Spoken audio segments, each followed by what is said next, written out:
Pandemi COVID-19 memang membawa banyak kesedihan bagi semua orang dan hadir dalam berbagai bentuk, tak terkecuali pada Rinan. Banyak dari sanak saudara, teman, dan kenalannya yang tertular virus penyebab pandemi COVID-19 ini. Sebagian besar di antara mereka sembuh, namun beberapa tak terselamatkan. Rinan pun pernah tertular dan harus melakukan isolasi mandiri selama beberapa hari di rumah dan akhirnya sembuh. Pengalaman selama isolasi mandiri membuat Rinan sangat ingin melakukan sesuatu untuk membantu penyelesaian pandemi ini. Namun, apa yang dapat ia lakukan? Ia hanyalah seorang mahasiswa teknik kimia dan tidak pernah mendapatkan pendidikan medis apapun. Jadi, bagaimana ia dapat berperan menemukan obat untuk penyakit ini? Yang Rinan pahami, inti dari bidang ilmu teknik kimia adalah mempelajari proses. Jika kita memiliki bahan baku atau input yang kemudian kita proses baik secara kimia maupun fisika, maka kita akan memperoleh produk atau output. Tapi bagaimana konsep input proses output ini dapat dikaitkan dengan COVID-19?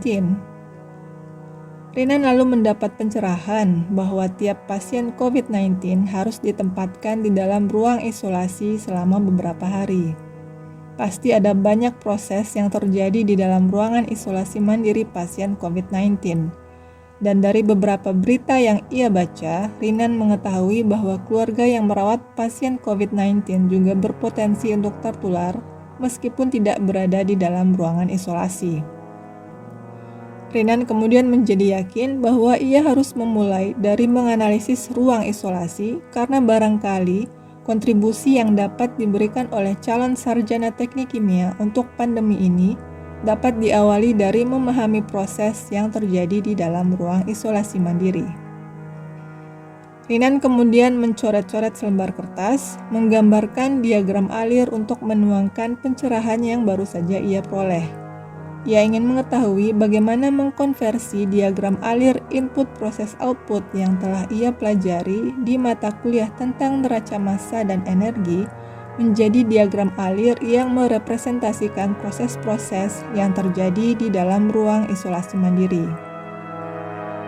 Kemudian ia bertanya, untuk ruang isolasi, apa yang menjadi input? Proses apa yang terjadi dan apa output yang dihasilkan dari proses itu? Rinan menjadi semakin penasaran dan membuat 5 tantangan untuk dirinya sendiri. Dapatkah kamu menolong Rinan menyelesaikan tantangan-tantangan ini? Tantangan pertama. Di tantangan pertama ini, Rinan ingin membuat daftar semua proses yang mungkin terjadi di dalam ruang isolasi mandiri, lengkap dengan deskripsi dan diagram alir yang mewakili proses tersebut. Diskusikan hal ini dengan kelompok kamu untuk membantu Rinan menyelesaikan tantangan ini. Ingat bahwa suatu proses tidak selalu mengubah input menjadi substansi atau senyawa baru yang sama sekali berbeda.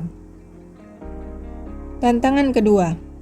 Kemudian, setelah berhasil melengkapi daftar proses, Rinan ingin mengetahui proses mana saja yang termasuk dalam kategori proses yang diinginkan dan proses yang tidak diinginkan. Lalu, faktor-faktor apa saja yang dapat semakin memicu dan menghambat proses-proses tersebut? Dan untuk setiap proses, variabel apa yang harus kita observasi untuk mengetahui apakah proses tersebut sedang berlangsung dengan baik atau sedang terhambat jalannya? Tantangan ketiga.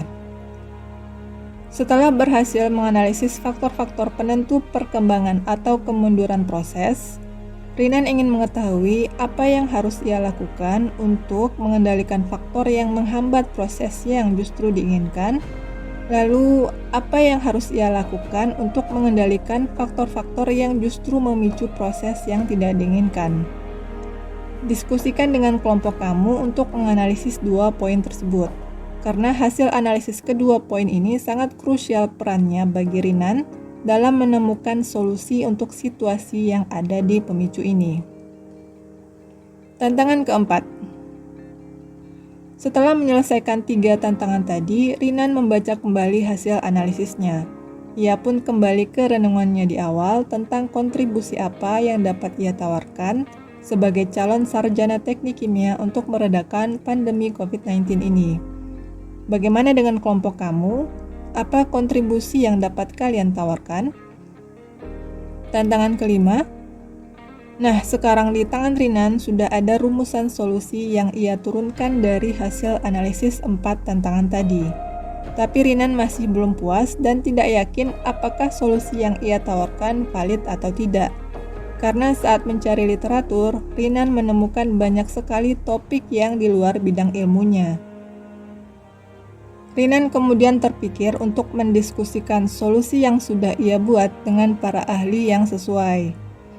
Menurut kelompok kamu, siapa saja pakar yang tepat untuk mengkonfirmasi analisis-analisis yang telah kelompok kamu buat pada tantangan 1 hingga 4? Apakah kelompok kamu berani mengirimkan hasil analisis tersebut kepada mereka? Oke, itulah penjelasan untuk pemicu pertama kelas pengendalian proses ini.